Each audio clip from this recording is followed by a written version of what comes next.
Hi friends, good evening. Welcome to LTX classes.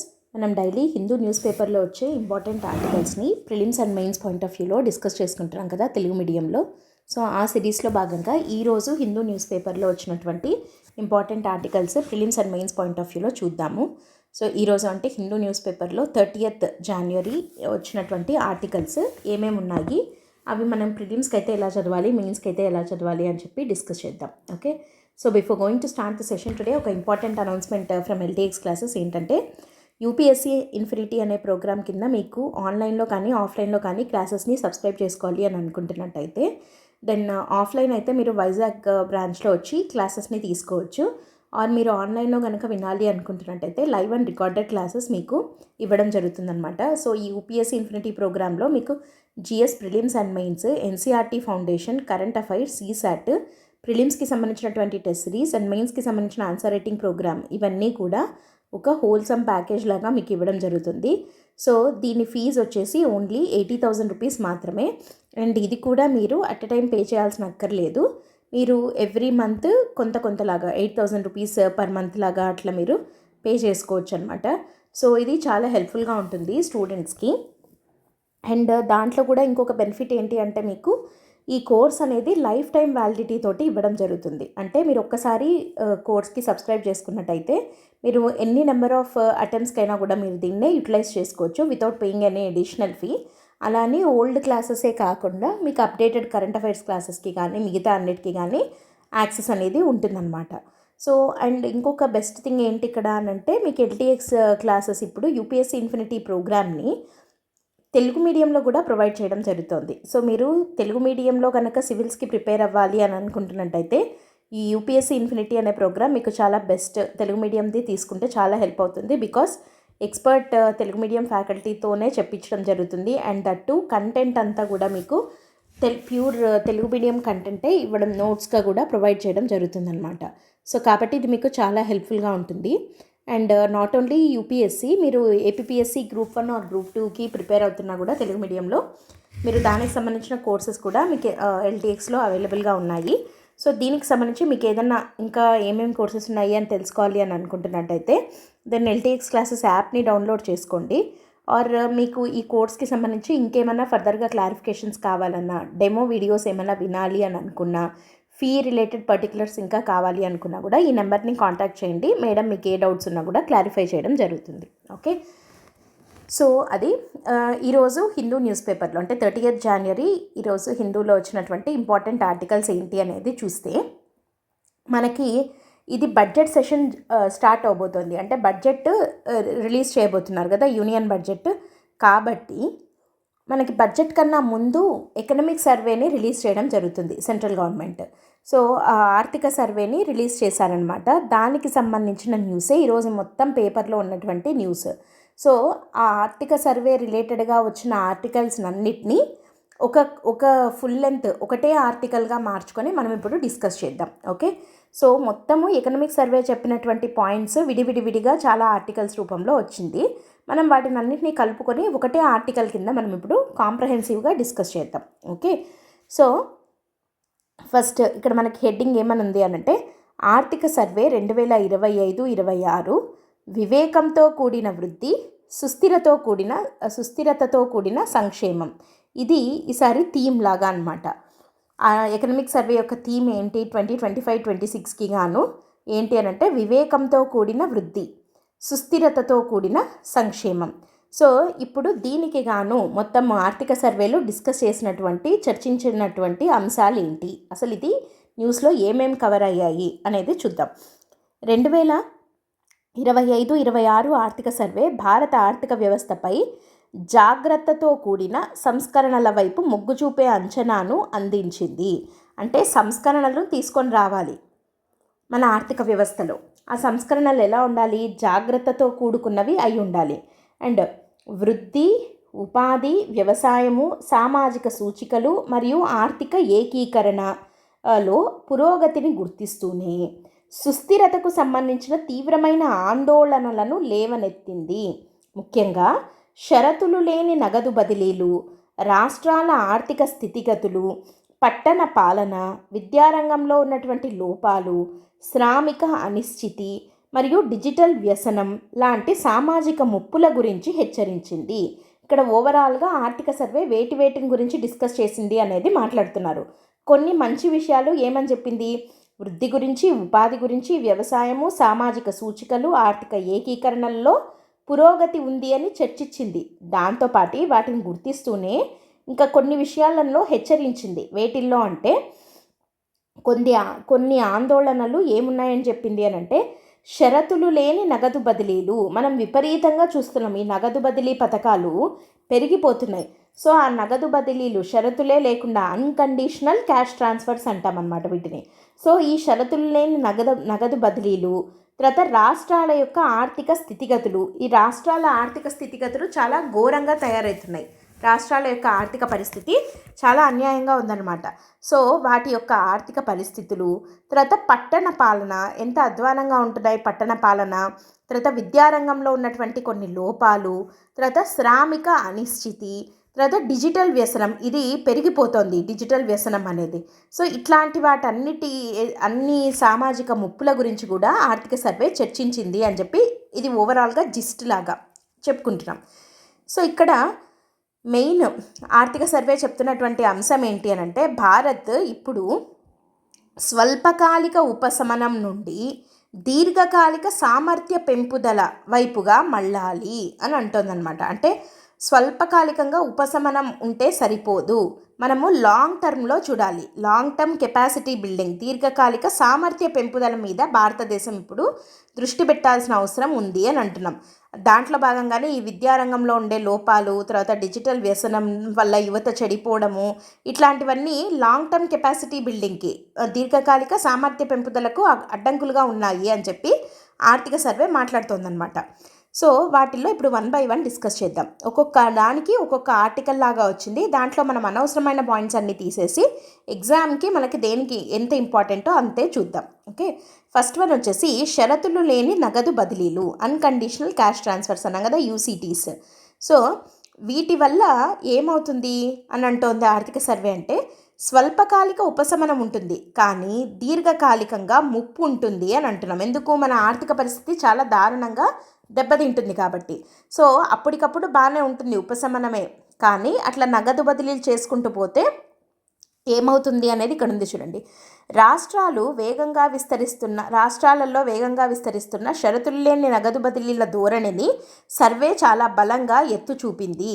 ఇక్కడ ముఖ్య గమనికలు ఏమిచ్చింది ఆర్థిక సర్వే అని అంటే, అన్కండిషనల్ క్యాష్ ట్రాన్స్ఫర్లు, ఈ నగదు బదిలీలు తక్షణ ఆదాయ మద్దతును అందిస్తాయి. అప్పటికప్పుడు ఆదాయం వచ్చినట్టే ఉంటుంది.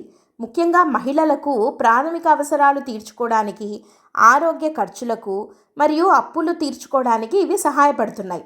అంటే ఇక్కడ ఈ నగదు బదిలీలు చేస్తే ముఖ్యంగా మహిళలు వేటికి ఉపయోగిస్తున్నారు వీటిని అంటే, వాళ్ళ యొక్క ప్రాథమిక అవసరాలు తీర్చుకోవడానికి. కొంతమంది ఏమో ఆరోగ్య ఖర్చులు, ఏమన్నా హాస్పిటల్ ఖర్చులు అట్లా ఉంటాయి కదా, సో వాటిని తీర్చుకోవడానికి అట్లాంటి వాటికి ఉపయోగించుకుంటున్నారు. ఇంకొంతమంది ఏమో అప్పులు తీర్చుకోవడానికి ఉపయోగించుకుంటున్నారు. సో మొత్తంగా ఎంత ఖర్చు పెడుతున్నారు అని అంటే, 2025-26లో ఈ నగదు బదిలీల పైన మొత్తం అంచనా వ్యయం ఎంత అంటే 1.7 లక్షల కోట్లు, 1.7 లక్షల కోట్లు వీళ్ళు ఖర్చు పెట్టడం జరిగింది అన్ని రాష్ట్రాలలో. ఈ నగదు బదిలీలను అమలు చేస్తున్న రాష్ట్రాల సంఖ్య 2022-23 మరియు 2025-26 మధ్య 5 రెట్లు పెరిగింది అంటేనే అర్థమవుతుంది. 22-23లో ఎన్ని రాష్ట్రాలు ఉన్నాయో 25-26 వచ్చేసరికి అంతకు 5 రెట్లు పెరిగింది. అంటే అన్ని ఎక్కువ రాష్ట్రాలు ఇప్పుడు ఈ నగదు బదిలీ పథకాలను అమలు చేస్తున్నాయన్నమాట. సో ఎందుకంటే పోటీ, ఆ పక్క రాష్ట్రంలో చేస్తే మన రాష్ట్రంలో కూడా చేయాలి అనే దీంతో వీళ్ళు పెంచుకుంటూ పోతున్నారు. ప్రతి ఒక్క రాష్ట్రం ఆల్మోస్ట్ ఇప్పుడు నగదు బదిలీ పథకాలను అమలు చేస్తున్నాయి. దాని అంచనా వ్యయం ఒక్క సంవత్సరంలోనే ఎంత ఉంది చూడండి, 1.7 లక్షల కోట్లు ఉందన్నమాట. ఈ పథకాలను అమలు చేస్తున్న రాష్ట్రాల్లో దాదాపు సగం రాష్ట్రాలు రెవెన్యూ లోటులో ఉన్నట్లుగా అంచనా తెలుస్తోంది. సో రెవెన్యూ డెఫిసిట్, ఇట్లాంటి నగదు బదిలీలు చేస్తుంటూ పోతే రెవెన్యూ లోటే కదా ఉంటుంది. సగం రాష్ట్రాలలో రెవెన్యూ లోటే కనపడుతోంది. సో దీని ఆర్థిక ప్రభావం ఎట్లుంటుంది అంటే, రాష్ట్రాల యొక్క జిఎస్డిపిలో ఈ నగదు బదిలీలు 0.19 నుంచి 1.25% వరకు ఉన్నాయి. సో ఇది చెప్పాలంటే 1.25% అంటే దాదాపుగా ఇప్పుడు ఒక రాష్ట్రము సగటున దాని యొక్క హెల్త్ కోసం, ఆరోగ్యం కోసం ఖర్చు పెట్టే దానికన్నా ఈ నగదు బదిలీలకు పెడుతున్న ఖర్చే ఎక్కువగా ఉంది అని చెప్పచ్చు అనమాట. సో ఎంత అనవసరమైన వ్యయం కదా ఇది. పోనీ దాన్ని ఏమన్నా ఉపయోగకరంగా వాడుకుంటున్నారా అంటే అప్పులు తీర్చుకునేదానికి లేదా ఆరోగ్య అవసరాలకు. ఇప్పుడు ఆరోగ్య అవసరాలకు ఎట్లాగో ప్రభుత్వము అందించే ఇతర సేవలు ఉన్నాయన్నమాట. సో కాబట్టి అట్లా కొన్నిటి వరకు వాడుకుంటే మంచిది, కానీ దానిని అనవసరంగా ఇతర విషయాల కోసం అని వాడితే దానివల్ల రాష్ట్రాల మీద భారం పెరగడమే తప్ప దానివల్ల వచ్చే ఉపయోగం అయితే ఏమీ కనపడట్లేదు. ఎంత వాటా ఖర్చు అవుతుంది? 0.19 నుండి 1.25% వరకు రాష్ట్రాల జిఎస్డిపిలో ఈ నగదు బదిలీల యొక్క వాటా ఉంటుందన్నమాట. రాష్ట్రాల మొత్తం బడ్జెట్ వ్యయంలో ఇవి 0.68 నుంచి 8.26% వరకు ఉన్నాయి. ఇది మొత్తం బడ్జెట్ వ్యయంలో 8.26, జిఎస్డిపిలో 1.25. ఈ రెండు అవసరం లేదు, ఏదో ఒకటి గుర్తుపెట్టుకుంటే ఈ ఫ్యాక్ట్ సరిపోతుంది. దీని మీద క్వశ్చన్ వచ్చినప్పుడు ఇట్లాంటి ఫ్యాక్ట్ని మనం కంపల్సరీగా ఆన్సర్లో రాయాలి. సరే, ఇప్పుడు దీని ప్రధాన ఆందోళన ఏంటి అంటే, ఈ నగదు బదిలీ పథకాలు రాజకీయంగా ఆకర్షణీయంగా ఉన్నప్పటికీ నిరంతరాయంగా మరియు పెద్ద ఎత్తున అమలు చేసే నగదు బదిలీ పథకాల వల్ల నష్టం ఏంటి అని అంటే, రెవెన్యూ వ్యయంలో మొండితనాన్ని ఇవి పెంచుతాయి. అంటే రిజిడిటీ పెరుగుతుంది. ఉత్పాదక మూలధన వ్యయం తగ్గించేస్తాయి. ఎందుకంటే వీటి మీద నగదు బదిలీల కోసం పెట్టే ఖర్చు పెరిగిపోతుంది కాబట్టి వీళ్ళు మూలధన వ్యయము అనేది ఆటోమేటిక్గా తగ్గిస్తారు. ఎందుకంటే ఇంకా ఒక చోట పెరుగుతోందంటే ఖర్చు ఇంకో చోట తగ్గించాలి కదా. కాబట్టి క్యాపిటల్ ఎక్స్పెండిచర్, మూలధన వ్యయాన్ని వీళ్ళు తగ్గిస్తారు. దీన్నే క్రౌడింగ్ అవుట్ ఎఫెక్ట్ అంటారనమాట. అంటే ఇప్పుడు మన ఇంట్లో కూడా మామూలుగా మనం జనరల్గా మన ఫ్యామిలీలో ఏదైనా ఖర్చు జనరల్గా నెలకు ఒక 10,000 అవుతుంది అనుకోండి. ఒక చోట ఇప్పుడు సపోజ్ ఫుడ్ మీద ఒక 5,000 ఖర్చు అవుతుంది అనుకుందాము. పిల్లల యొక్క చదువు మీద ఒక 5,000 ఖర్చు అవుతుంది అనుకుందాం. ఈసారి పిల్లల చదువు ఖర్చు ఒక 5,000 కాకుండా 7,000 పెరిగింది అని అంటే ఖర్చు పెంచుకునే పరిస్థితిలో వీళ్ళు లేరు 10,000 కన్నా మించి. కాబట్టి ఏం చేస్తారు, ఆటోమేటిక్గా ఫుడ్ మీద పెట్టే ఖర్చును ఒక 2,000 తగ్గించి దాన్ని చదువు మీదకి మారుస్తారు. దీన్నే క్రౌడింగ్ అవుట్ ఎఫెక్ట్ అంటారు. అంటే ఒక దాని మీద పెట్టే ఖర్చును తగ్గించి ఇంకో దాని మీదకి ఇవ్వడం. సో ఇది ఇక్కడ చదువు మీద పెడుతున్నారు కాబట్టి మంచిదే, కానీ ఇక్కడ ఏమవుతుంది, అన్నిటికన్నా ఉపయోగకరంగా ఉండే మూలధన వ్యయం మీద పెట్టాల్సిన ప్రభుత్వాలు, రాష్ట్ర ప్రభుత్వాలు దేని మీద పెడుతున్నాయి, ఈ షరతులు లేని నగదు బదిలీ పథకాల మీద ఖర్చు పెడుతున్నాయి. సో ఉపాధి కల్పన, నైపుణ్యాభివృద్ధి మరియు మానవ మూలధన నిర్మాణంపై పెట్టుబడులు పెట్టకపోతే ఇవి మధ్యకాలిక వృద్ధిని దెబ్బతీస్తాయి. అప్పటికప్పుడు ఉపశమనాన్ని ఇచ్చిన మధ్యకాలిక వృద్ధి దెబ్బతింటుంది మూలధన వ్యయం కనుక లేకపోతే. కాబట్టి సర్వే ఏమని హెచ్చరిస్తోంది అంటే, ఉత్పాదకత లేని సంక్షేమం ఆర్థికంగా అస్థిరమైనది. సో స్థిరంగా ఉండదు ఆ సంక్షేమం, అప్పటికప్పుడు బాగానే ఉంటుంది కానీ స్థిరంగా ఉండదు అని చెప్పి సర్వే చెప్తోంది. ఇది నగదు బదిలీల పథకాల గురించి సర్వే హెచ్చరించినది. రెండోది వచ్చేసి రెవెన్యూ వ్యయం ఆధిపత్యము మరియు మూలధన వ్యయంపై ఒత్తిడి. రాష్ట్రాల బడ్జెట్లలో రెవెన్యూ వ్యయం ఆధిపత్యం వహిస్తోందని సర్వే పేర్కొనింది. కీలక సమాచారం ఏంటి అంటే, 2023-24లో రాష్ట్రాల మొత్తం వ్యయంలో రెవెన్యూ వ్యయము 84% ఉంది. ఓకే, 2018-19లో ఇది 86గా ఉండింది. 23-24లో 84% ఉంది. రెవెన్యూ వ్యయంలో ఈ నగదు బదిలీలు మరియు కట్టుబడి ఉన్న బాధ్యతల కమిటెడ్ లయబిలిటీస్ అంటాం, వీటి వైపు స్పష్టమైన మొగ్గు అనేది కనపడుతోంది. ఇది మంచిది కాదు. చాలా పథకాలకు సన్సెట్ క్లాజ్ అంటే ఒక నిర్దిష్ట కాల పరిమితి అనేది ఉండాలన్నమాట. అంటే ఒక లిమిట్ లేకుండా, ఇప్పుడు సపోజ్ ఫర్ ఎగ్జాంపుల్ మహిళలకు ఉచిత బస్సు అని అన్నారనుకోండి, దానికి ఒక సన్సెట్ క్లాజ్ అనేది ఉండాలి. అంటే ఇప్పుడు 2025 నుంచి వీళ్ళకు ఉచిత బస్సు అనేది ఇవ్వడం మొదలుపెట్టారు. ఎప్పటి వరకు, 2027 వరకా, 28 వరకా, అంటే ఒక నిర్దిష్ట కాల పరిమితి వరకే ఈ పథకం అనేది అమల్లో ఉంటుంది అనేది పెట్టాలి. అట్లా పెట్టకపోతే కాలానుగుణ సమీక్షలు లేవు, సన్సెట్ క్లాజ్లు అనేవి, నిర్దిష్ట కాల పరిమితి అనేది లేవు. దీనివల్ల ఏమవుతుందంటే ఇవి రాజకీయంగా ఉపసంహరించుకోవడము అనేది కష్టమవుతుంది. ఎందుకంటే ఇప్పుడున్న ప్రభుత్వం ఒకటి మొదలు పెడుతుంది, నెక్స్ట్ వచ్చే ప్రభుత్వం మీద ఇప్పుడు ఏమవుతుంది, ఈ నిర్దిష్ట కాల పరిమితి సన్సెట్ క్లాజ్ లేదనుకోండి, నెక్స్ట్ వచ్చే ప్రభుత్వం దాన్ని ఇచ్చి తీరాల్సిన పరిస్థితి. ఎందుకంటే ఇవ్వకపోతే వాళ్ళకి రాజకీయంగా ఉపయోగం ఉండదు, ఓట్లు పడవు కాబట్టి. సో కాబట్టి ఇట్లా దెబ్బతింటోందన్నమాట ఆర్థిక పరిస్థితి. పెరుగుతున్న రెవెన్యూ కట్టుబాట్లు, మౌలిక సదుపాయాలు, ఆరోగ్య వ్యవస్థలు, విద్యా సంస్కరణలు మరియు పట్టణ పెట్టుబడులకు అవసరమైన ఆర్థిక వెసులుబాటును తగ్గిస్తున్నాయి. సో ఈ రెవెన్యూ కట్టుబాట్లు ఈ కంపల్సరీగా ఇవ్వాల్సిన వీటి వల్ల ఏమవుతోంది, మౌలిక సదుపాయాల మీద, ఆరోగ్యపరమైన ఖర్చుల మీద, విద్యా సంస్కరణల మీద, పట్టణ పాలనకు సంబంధించినటువంటి పెట్టుబడులు, వీటికి కావాల్సిన ఖర్చులను ఇవి ఆటోమేటిక్గా తగ్గిస్తున్నాయి అని చెప్పి సర్వే చెప్తోందనమాట. ఫలితంగా ఏమవుతుంది అంటే ఆర్థిక ఒత్తిడి సమయంలో దీర్ఘకాలిక వృద్ధికి కీలకమైన మూలధన వ్యయం మొదటి బాధితురాలుగా మారుతోంది. సో అన్నిటికన్నా ఫస్ట్ ఎఫెక్ట్ అయ్యేది ఎవరు అనంటే మూలధన వ్యయం. ఏది కావాల్సి వచ్చినా అంటే దీర్ఘకాలికంగా మంచి వృద్ధి కావాలి అంటే మూలధన వ్యయం బాగుండాలి, కానీ అదే ఉండటం లేదు. దేనివల్ల అనంటే వీటి నగదు బదిలీలకు పెడుతున్న ఖర్చులు పెరిగిపోతుండడం వల్ల. నెక్స్ట్ మూడోది ఎఫ్ఆర్బిఎం చట్టం, fiscal responsibility and budgetary management చట్టం అంటాం కదా. సో ఈ చట్టం కేంద్రానికి వెసులుబాటు, రాష్ట్రాలకు బలహీనత. కేంద్రం ద్రవ్యస్థితి ఎట్లా ఉంది అని అంటే 2020-21 అంటే పాండమిక్ కాలం, ఇది కరోనా కాలం కదా, దీంట్లో 9.2% ఉన్న ద్రవ్యలోటు ప్రస్తుత ఏడాదిలో 4.4% తగ్గుతుంది అని అంచనా ఉంది. సో దాని అర్థం ఏంటి అంటే కేంద్రము తన ఏకీకరణ బాటను సమర్థవంతంగా అనుసరించింది అనంటే అప్పులు తగ్గించుకునింది, ఫిస్కల్ కన్సాలిడేషన్ అంటాం, అంటే ఏకీకరణ చేసుకునింది అనమాట. అంటే ఒక చోట అంటే లైక్ తగ్గించుకునింది అని చెప్పచ్చు సింపుల్గా చెప్పాలంటే. ఎంత ఉండింది ద్రవ్యలోటు, 9.2% ఉండింది 2020-21లో. అది ఇప్పుడు ఎంతకు తగ్గింది అని అంచనా 4.4% అంటే భారీగా తగ్గించుకునింది.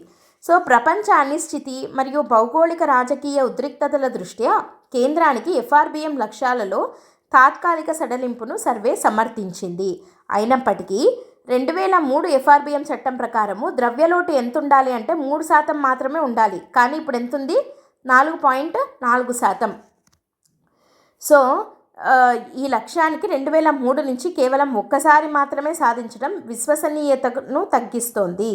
మార్కెట్లు మరియు రేటింగ్ ఏజెన్సీల నమ్మకం స్వల్పకాలిక మార్పులపై కాకుండా మధ్యకాలిక క్రమశిక్షణపై ఆధారపడి ఉంటుంది అని అంటోందన్నమాట సర్వే. అంటే ఇక్కడ మామూలుగా ఎఫ్ఆర్బిఎం చట్టం 2003లో తీసుకొని వచ్చినప్పుడు ఆ చట్టం ఏమని చెప్పింది అంటే ఒక దేశం యొక్క ఆర్థిక పరిస్థితి బాగుండాలి అని అంటే ఆ దేశం యొక్క ద్రవ్యలోటు అనేది 3% మించకూడదు అని చెప్పింది.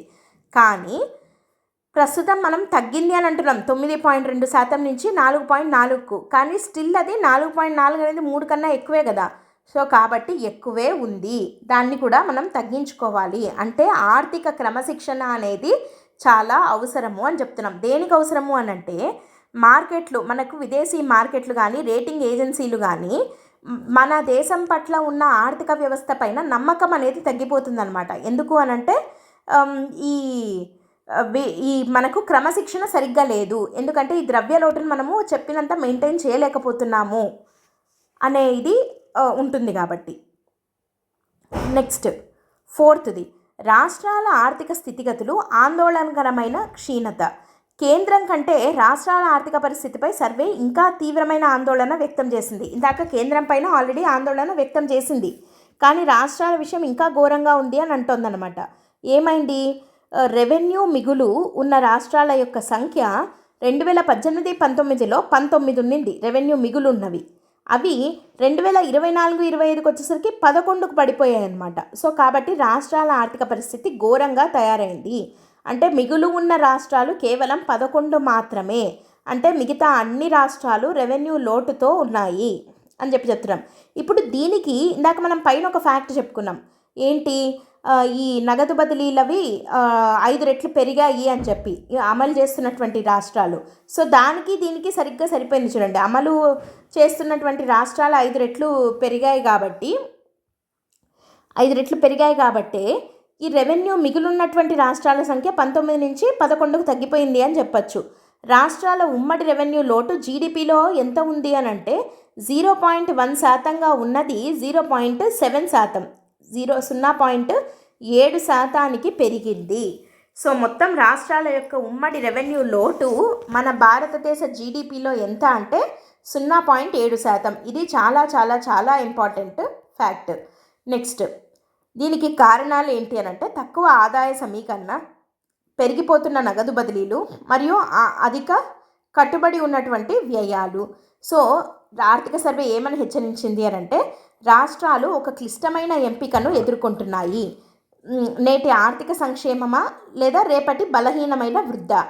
ఇక్కడ నేటి అధిక సంక్షేమం మీద వీళ్ళు ఎక్కువ దృష్టి పెట్టి రేపొచ్చే వృద్ధిని వీళ్ళు అడ్డుకుంటున్నారు. అంటే బలహీనమైన వృద్ధికి వీళ్ళు కారణమవుతున్నారు అని చెప్పి ఆర్థిక సర్వే హెచ్చరిస్తోంది. నెక్స్ట్, 5వ పాయింట్ ఏం చెప్తోంది? వ్యవసాయం స్థిరంగా ఉన్న మందగిస్తున్నటువంటి వేగం. వ్యవసాయం పరిస్థితి ఎట్లుంది అని అంటోంది అని అంటే గత 5 ఏళ్ల సగటు వార్షిక వృద్ధి వ్యవసాయంది అప్రాక్సిమేట్గా 4.4%. అయితే 2025-26 రెండో త్రైమాసికంలో అంటే Q2లో వృద్ధి ఎంతుంది అంటే 3.5%కి మందగించింది. ఇక్కడ 4.4% వృద్ధి అయితే ఉంది గత 5 ఏళ్లలో సగటు. కానీ 25-26లో ఇది 3.5కు పడిపోయిందనమాట. సో మందగిస్తోంది. కాబట్టి ఇక్కడ ఏంటి, దశాబ్ద కాల వృద్ధి 4.45%గా ఉంది. ఇది మిగిలిన దశాబ్దాల కన్నా అత్యధికం. సో ఇది మంచిదే. అయితే ఏ రంగంలో బాగున్నాయి అని అంటే పశుసంవర్ధక రంగం 7.1%, మత్స్య సంపద ఫిషరీస్ 8.8%, తర్వాత పంటల రంగం 3.5% కంటే వేగంగా వృద్ధి చెందుతున్నాయి. సో ఇవి వేగంగా వృద్ధి చెందుతున్నటువంటి రంగాలు వ్యవసాయంలో. అండ్ ఆహార ధాన్యాల ఉత్పత్తి విషయానికి వస్తే 2024-25లో 3,577 లక్షల టన్నుల అంచనా అనేది ఉంది. ఆహార ధాన్యాల యొక్క ఉత్పత్తి ఎంత చేశాము అంటే 3,500 లక్షల టన్నులు ఉత్పత్తి చేయడం జరిగింది. వరి, గోధుమ, మొక్కజొన్న మరియు ముతక ధాన్యాల అధిక ఉత్పత్తి దీనికి కారణం. దీనికి కారణం ఏంటి? ఏ ఆహార ధాన్యాలు ఎక్కువ అంటే వరి, గోధుమ, మొక్కజొన్న. అండ్ పంటలకు మించి వైవిధ్యీకరణ చెందడం వల్ల గ్రామీణ స్థితిస్థాపకత పెరుగుతోంది అని చెప్పి ఆర్థిక సర్వే చెప్తోందనమాట. అండ్ నెక్స్ట్, MGNREGA రద్దు జరిగింది కదా, దీనికి సంబంధించి ఆర్థిక సర్వే ఏమనింది? గ్రామీణ ఆర్థిక వ్యవస్థ మరియు MGNREGAని రద్దు చేసే అంశం మీద ఏం మాట్లాడింది అంటే నిర్మాణాత్మక లోపాలు మరియు గ్రామీణ పరిస్థితులు మెరుగుపడటం వల్ల MGNREGAను రద్దు చేసే నిర్ణయాన్ని సర్వే సమర్థించింది. ఓకే అని చెప్పి అనింది. ఓకే, సో అది MGNREGAని రద్దు చేయడము అనేది మంచిదే, కరెక్ట్ డెసిషనే అని చెప్పి సర్వే చెప్పిందనమాట.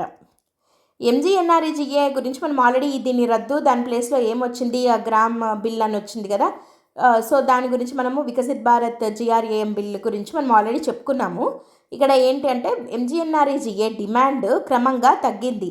పని దినాలు 389 కోట్ల నుండి ఎంత పడిపోయింది? 183 కోట్లకు పడిపోయాయి. సో 53% పైగా తగ్గుదల ఉంది MGNREGA పని దినాలలో. అండ్ గ్రామీణ నిరుద్యోగం కూడా 3.3% నుంచి 2.5%కి తగ్గింది. అండ్ గ్రామీణ వినియోగం 17 త్రైమాసికాల గరిష్ట స్థాయికి చేరుకునింది. సో వీటన్నిటిని దృష్టిలో పెట్టుకుంటే MGNREGA అవసరం లేదు అని చెప్పి ఆర్థిక సర్వే అభిప్రాయపడింది అనమాట. అండ్ MGNREGAలో ఉన్న లోపాలు ఏంటి అంటే వ్యయానికి మరియు జరిగిన పనికి పొంతన అనేది లేదు. అండ్ యాంత్రీకరణ పెరిగింది, తర్వాత డిజిటల్ అటెండెన్స్ అడ్డంకులు మరియు చాలా తక్కువ మంది మాత్రమే 100 రోజుల పని దినాన్ని పూర్తి చేయడము, ఇవన్నీ MGNREGAలో ఉన్నటువంటి లోపాలు అని చెప్పి సర్వే చెప్పింది. సో సర్వే ఏమని మాట్లాడుతోంది అంటే గ్రామీణ భారతము వ్యవసాయేతర ఉపాధి వైపు మళ్ళుతోంది కాబట్టి కొత్త విధాన పరికరాలు అవసరము. ఇంకా MGNREGA అనేది రిలవెంట్ కాదు, ఇప్పుడు కాలానికి తగినది కాదు. ఎందుకంటే ఇప్పుడు గ్రామీణ ప్రాంతాల్లో ఉండేటువంటి వాళ్ళంతా వ్యవసాయేతర ఉపాధి వైపుగా మళ్ళుతున్నారు. అందుకే మనం ఇందాక చూసినట్టు పని దినాల శాతం 53%కి తక్కువగా పడిపోయాయి. కాబట్టి ఇది అవసరం లేదు అని చెప్పి ఆర్థిక సర్వే చెప్తోందనమాట. అండ్ నెక్స్ట్ గిగ్ ఎకానమీ గురించి ఏం చెప్తోంది ఆర్థిక సర్వే అంటే, ఉపాధి వృద్ధి మరియు గిగ్ ఎకానమీ రిస్కులు. జిఎస్టీ, లేబర్ కోడ్లు, స్కిల్ డెవలప్మెంట్ వంటి సంస్కరణల వల్ల ఉపాధి వృద్ధికి మద్దతు లభించింది. గిగ్ వర్క్ ఫోర్స్ 77 లక్షల నుండి ఎంతకు పెరిగింది అని అంటే 1.2 కోట్లకు పెరిగింది. సో గిగ్ వర్కర్లు అంటే మనము ఆల్రెడీ ఇంతకుముందు ఆర్టికల్స్లో చాలాసార్లు చెప్పుకున్నాం. గిగ్ వర్కర్లు అంటే ఈ మనకు డెలివరీ బాయ్స్ అట్లా ఉంటారు కదా, అమెజాన్లు, ఫ్లిప్కార్ట్, తర్వాత జొమాటో, స్విగ్గీ ఇట్లాంటి వాళ్ళని గిగ్ వర్కర్లు అంటారు. సో వీళ్ళ యొక్క సంఖ్య పెరిగింది, వీళ్ళ యొక్క వర్క్ ఫోర్స్ పెరిగింది. ఎంత పెరిగింది? 55% వృద్ధి ఉందన్నమాట దీంట్లో. అయితే దీంట్లో ఆందోళనలు ఏంటి అంటే ఆదాయంలో తీవ్ర అస్థిరత. ఈ గిగ్ వర్కర్లకు ఉండే ప్రాబ్లం ఏంటి అంటే ఆదాయంలో అస్థిరత అనేది ఎక్కువ. తర్వాత ఫార్మల్ క్రెడిట్ అందుబాటులో లేదు. అంటే వీళ్ళకి బ్యాంకులు లేదంటే ఈ నాన్ బ్యాంకింగ్ ఆర్గనైజేషన్స్ ఉంటాయి కదా, వాళ్ళ దగ్గర నుండి వీళ్ళకు క్రెడిట్ అందుబాటులో లేదు, అంటే అప్పులు ఇవ్వరు వీళ్ళకి. అండ్ అల్గారిథం ఆధారిత పని కేటాయింపు, వీటి వల్ల పక్షపాత రిస్కులు మరియు పారదర్శకత లోపం అనేది ఉన్నాయి. సో ఇక్కడ ఎంత తక్కువ ఉంది వీళ్ళ యొక్క సంపాదన గిగ్ వర్కర్లది అని అంటే 40% గిగ్ వర్కర్లు నెలకు 15,000 కంటే తక్కువే సంపాదిస్తున్నారు. కాబట్టి సర్వే నొక్కి చెప్పిన అంశం ఏంటి ఇక్కడ అంటే, ఫార్మలైజేషన్ అంటే కేవలం రిజిస్ట్రేషన్ మాత్రమే కాదు, ఆదాయ భద్రత కూడా ఉండాలి అని చెప్పి ఆర్థిక సర్వే నొక్కి చెప్పడం జరిగిందనమాట. అంటే గిగ్ వర్కర్లను రిజిస్ట్రేషన్ చేసుకున్నంత మాత్రాన వీళ్ళకు ఒక ప్లాట్ఫామ్ ఇచ్చారు. సో ఆన్లైన్ ప్లాట్ఫామ్లో వీళ్ళు రిజిస్టర్ చేసుకోవాలన్నమాట. సో అది చేసుకున్నంత మాత్రాన వీళ్ళు ఫార్మలైజేషన్ అయినట్టు కాదు. వీళ్ళు అంటే వీళ్ళకు ఆదాయ భద్రత కావాలి. మనం ఇందాక చెప్పుకున్నట్టు 40% మందికి కేవలము 15,000 కూడా రావడం లేదు నెలకు వాళ్ళ సంపాదన. అండ్ దాంతోపాటు వీళ్ళకు క్రెడిట్ సదుపాయాలు కూడా అందటం లేదు. సో కాబట్టి ఫార్మలైజేషన్ అంటే వీళ్ళకి ఆదాయ భద్రత ఉండాలి, ఆదాయం పెరగాలి, అండ్ దాంతోపాటు క్రెడిట్ సదుపాయాలు కూడా అందాలి బ్యాంకుల ద్వారా. సో అవి జరిగినప్పుడే అది ఫార్మలైజ్డ్ అయినట్టు ఈ గిగ్ వర్కర్లు అని చెప్పి ఆర్థిక సర్వే చెప్తోందనమాట. అండ్ నెక్స్ట్ విద్య గురించి ఏమంటోంది, సెకండరీ పాఠశాలల అసమాన ప్రాప్తి. సో ఇక్కడ కేవలం 17% గ్రామీణ మరియు 38% పట్టణ పాఠశాలలు మాత్రమే సెకండరీ విద్యను అందిస్తున్నాయి. Secondary net enrolment ratio 52.2%. దాదాపు 2 కోట్ల మంది కిషోరప్రాయం వారు బడి బయట ఉన్నారు. అంటే ఎన్రోల్మెంట్ రేట్ అంటే ఎంతమంది సెకండరీ స్కూల్కి వెళ్తున్నారు అంటే 52.2% మంది మాత్రమే. మిగతా వాళ్ళు ఎందుకు వెళ్ళట్లేదు అని అంటే గ్రామీణ ప్రాంతాల్లో 17%, పట్టణ ప్రాంతాల్లో 38% పాఠశాలల్లో మాత్రమే సెకండరీ విద్యను అందిస్తున్నారు. కాబట్టి అంటే దూరం ఎక్కువ ఉండడం వల్ల ఆ అమ్మాయిల్ని పంపించకపోవడము ఇట్లాంటి కారణాలు ఉన్నాయన్నమాట. ఇంటి ఆదాయం కోసము పని, తర్వాత ఇంటి పనులు మరియు సంరక్షణ బాధ్యతలు. సో ఇట్లాంటి వాటి కారణంగా అంటే ఒకటి దూరం వల్ల, ఇంకోటి ఏంటి అంటే కొంచెం పెద్ద పిల్లలు ఉంటారు కాబట్టి వాళ్ళ ఇంట్లో పని కోసము, ఇంటి సంరక్షణ కోసము ఇట్లా సెకండరీ విద్యకు వీళ్ళను దూరం చేస్తున్నారనమాట. పాఠశాల స్థాయిలోనే వృత్తి విద్యను అనుసంధానించడము, 8వ తరగతి తర్వాత విద్యార్థులు బడి మానేయకుండా చూడటము అనేది అవసరం అని చెప్పి ఆర్థిక సర్వే చెప్తోంది. సో ఈ సెకండరీ పాఠశాలల అసమాన ప్రాప్తి వల్ల చాలామంది విద్యార్థులు చదువుకు దూరం అవుతున్నారు అని చెప్పి ఆర్థిక సర్వే చెప్తోందనమాట. నెక్స్ట్ ఉన్నత విద్య అంతర్జాతీయకరణ మరియు సామర్థ్య పెంపు. ప్రస్తుతము మన భారతదేశంలో ఉన్నత విద్య గురించి ఏమని చెప్తోంది ఆర్థిక సర్వే అంటే 23 ఐఐటీలు ఉన్నాయి, 21 ఐఐఎంలు ఉన్నాయి, 20 ఎయిమ్స్లు ఉన్నాయి. ఎయిమ్స్ అంటే మెడికల్ కాలేజెస్వి కదా ఇవి. సో ఉన్నాయి. అండ్ జాంజిబార్ మరియు అబుదాబీలో అంతర్జాతీయ ఐఐటి క్యాంపస్లు కూడా ఏర్పాటు చేయడం జరిగింది. మన ఐఐటీలు అక్కడ ఏర్పాటు చేశారు. ఉన్నత విద్యలో 81% ఎన్రోల్మెంట్లు రాష్ట్ర సంస్థల్లోనే ఉన్నాయి. ఇక్కడ సవాలు కేవలం విస్తరణలో మాత్రమే లేదు, నాణ్యతను పెంచడంలో ఉంది అని చెప్పి సర్వే అంటుంది. ఇక్కడ ఏమో విస్తరణ లేదు అన్నాం సెకండరీ విద్య దగ్గరికి వచ్చేసరికి. అంటే కొన్ని స్కూల్సే ఉన్నాయి, 17% గ్రామీణ 38% పట్టణ పాఠశాలలే ఉన్నాయి అన్నాం. ఉన్నత విద్య దగ్గరికి వచ్చేసరికి విస్తరణ ఉంది, నెంబర్ ఏమో బాగానే ఉంది, కానీ ఏం లేదు వీటిల్లో నాణ్యత అనేది లోపిస్తోంది, అది పెంచాలి, పెంచే ప్రయత్నం చేయాలి అని చెప్పి సర్వే చెప్తోంది. నెక్స్ట్ 10వ పాయింట్ ఏంటి అంటే పట్టణ భారతం అసంపూర్ణ వాగ్దానం. భారత పట్టణీకరణ కథ అటు విజయం కాదు, ఇటు వైఫల్యం కాదు. ఇది ఒక అసంపూర్ణ ప్రక్రియగా మిగిలిపోయింది.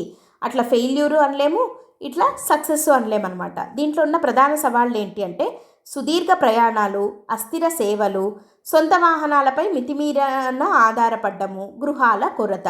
మనం చూస్తున్నాం పట్టణాలలో ఎదుర్కొనే సమస్యలు ట్రాఫిక్, ఎక్కువ టైం పట్టడము, తర్వాత అది కూడా ఇట్లా కార్ పూలింగ్ ఇట్లాంటివి. అంటే ఒకటే వెహికల్ని ముగ్గురు నలుగురు ఫ్రెండ్స్ ఇప్పుడు ఒకటే దారిలో వెళ్తున్నారు, ఫ్రెండ్సే కానక్కర్లేదు, ఒకటే వైపుగా వెళ్ళే వాళ్ళందరూ కలిసి ఒక కారుని బుక్ చేసుకొని వాడడము ఇట్లాంటివి ఏవి చేయడం లేదు. అందరూ వాళ్ళ సొంత వాహనాలపైనే ఆధారపడ్డము, తర్వాత దానివల్ల ట్రాఫిక్ అనేది పెరగడము, పొల్యూషన్ పెరగడము ఇవంతా మనం చూస్తున్నాం. కాలుష్యం ఎక్కువ అవుతుంది. అండ్ గృహాల కొరత, పాపులేషన్ జనాభా విపరీతంగా పెరిగిపోయి గృహాల కొరత ఏర్పడుతోంది పట్టణ ప్రాంతాల్లో.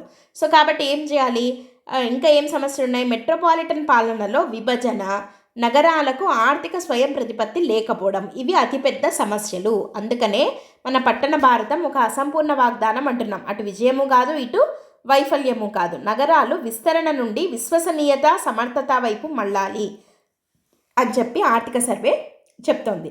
And next 11th one, digital వ్యసనం మరియు మానసిక ఆరోగ్యం, ఉద్భవిస్తున్న సంక్షోభం. ముఖ్యంగా పిల్లలు, యువతలో స్క్రీన్ అడిక్షన్ అనేది వేగంగా పెరుగుతోంది. ఎక్కువగా అడిక్ట్ అయిపోతున్నారు స్క్రీన్కి. ఇది ఒత్తిడి, తర్వాత జీవనశైలి వ్యాధులు మరియు మానసిక రుగ్మతలకు దారితీస్తుంది. కాబట్టి డిజిటల్ వ్యసనం నుంచి పిల్లల్ని కాపాడాలి అని చెప్పి ఆర్థిక సర్వే చెప్తోందనమాట.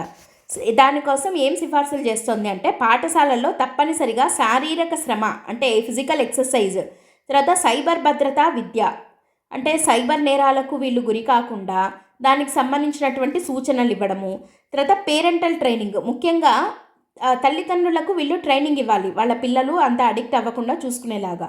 తర్వాత విద్య మరియు వినోదం కోసం విభిన్న డేటా ప్లాన్లు మరియు టెలిమానస్, ఈ టెలిమానస్ ద్వారా క్లాసెస్ వినొచ్చు అనమాట.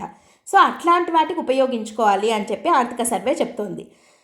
ప్రజారోగ్యం అనేది కేవలం సంక్షేమం మాత్రమే కాదు, ఇది దేశ ఉత్పాదకతను రక్షించడము. ఎందుకంటే నేటి బాలలే రేపటి పౌరులు. సో వీళ్ళందరూ ఇంత అడిక్ట్ అయిపోయి వాళ్ళ ఆరోగ్యాన్ని దెబ్బతీసుకుంటే, మెంటల్ ఇష్యూస్ తెచ్చుకుంటే రేపటి ఉత్పాదకత ఆటోమేటిక్గా తగ్గిపోతుంది. కాబట్టి ఆర్థిక సర్వే ఆ పరంగా హెచ్చరిస్తుంది. నెక్స్ట్ సామాజిక సూచికలు, నిశ్శబ్ద విజయాలు. సవాళ్లు ఉన్నా కూడా సర్వే కొన్ని గొప్ప విజయాలను హైలైట్ చేసింది. ఏంటది అని అంటే శిశు మరణాల రేటు. ఈ ఫ్యాక్ట్స్ చాలా చాలా చాలా ఇంపార్టెంట్, ఎగ్జామ్లో ఎక్కడైనా మనం యూజ్ చేయొచ్చు ఆన్సర్స్లో. శిశు మరణాల రేటు IMR అంటాం, ఇన్ఫాంట్ మార్టాలిటీ రేటు. ఇది 2013లో 40గా ఉండింది. 2013లో 40గా ఉన్న ఈ IMR 2023 వచ్చేసరికి ఎంతకు తగ్గిపోయింది, 25కు తగ్గిపోయింది. అంటే ప్రతి 1000 మందికి 40 మంది పిల్లలు చనిపోయేవాళ్ళు. ఇది ఎంతకు తగ్గింది, 25 మందికి తగ్గడం జరిగింది. సో ఇది ఒక రకంగా విజయం అనే చెప్పచ్చు. తర్వాత మాతృ మరణాల నిష్పత్తి MMR అంటాం, మెటర్నల్ మార్టాలిటీ రేట్. ఇది ఎంతకు తగ్గింది అని అంటే 86% తగ్గింది. సో కాబట్టి ఇది చాలా మంచి విషయం. అండ్ శిశువులు మరియు నవజాత శిశువుల మరణాల రేటు గ్లోబల్ సగటు కన్నా వేగంగా తగ్గింది. సో కాబట్టి గ్లోబల్ సగటు కన్నా భారతదేశం యొక్క పర్ఫార్మెన్స్ చాలా బాగుంది అని చెప్పి ఆర్థిక సర్వే ఈ సామాజిక సూచికల గురించి ఇవి నిశ్శబ్ద విజయాలు అని చెప్పి పేర్కొనడం జరిగిందనమాట. సో సర్వే యొక్క ప్రధాన సిద్ధాంతం ఏంటి అని అంటే ఆర్థిక సర్వే 2025-26 ఒక వ్యూహాత్మక మార్పును కోరుతోంది. ఎట్లాంటి మార్పును కోరుతోంది అని అంటే వినియోగం భారిత సంక్షేమం నుండి సామర్థ్య నిర్మాణ వృద్ధి వైపు, అంటే ఈ అనవసరమైన నగదు బదిలీల నుంచి సామర్థ్య నిర్మాణం వైపు మారాలి. తర్వాత మధ్యకాలిక ఆర్థిక విశ్వసనీయత వైపుగా మారాలి. విభజిత పాలన నుండి సంస్థాగత పటిష్టత వైపు మారాలి. ఉపశమనం అందించడం నుండి ఉత్పాదకత పెంచడం వైపు, స్థితిస్థాపకత సాధించడం వైపు మారాలి. సో వృద్ధి సమ్మిళితంగా ఉండాలి, కానీ ఆ సమ్మిళితత్వము సుస్థిరంగా ఉండాలి అంటే అది ఉత్పాదకతతో కూడుకున్నది అయి ఉండాలి అని చెప్పి ఆర్థిక సర్వే చెప్తోంది. సో ఇవి ఆర్థిక సర్వే ఈరోజు హిందూ న్యూస్ పేపర్లో ఆర్థిక సర్వేకి సంబంధించినటువంటి ఆర్టికల్స్ దాదాపు 11 ఆర్టికల్స్ వచ్చాయి. అన్నిటినీ కలిపి మనము కాంప్రహెన్సివ్గా డిస్కస్ చేయడం జరిగింది. సో రేపు మళ్ళీ హిందూ న్యూస్ పేపర్లో వచ్చే ఆర్టికల్స్ అన్నిటి డిస్కస్ చేద్దాము. That's it for today. Thanks for listening. All the best. By.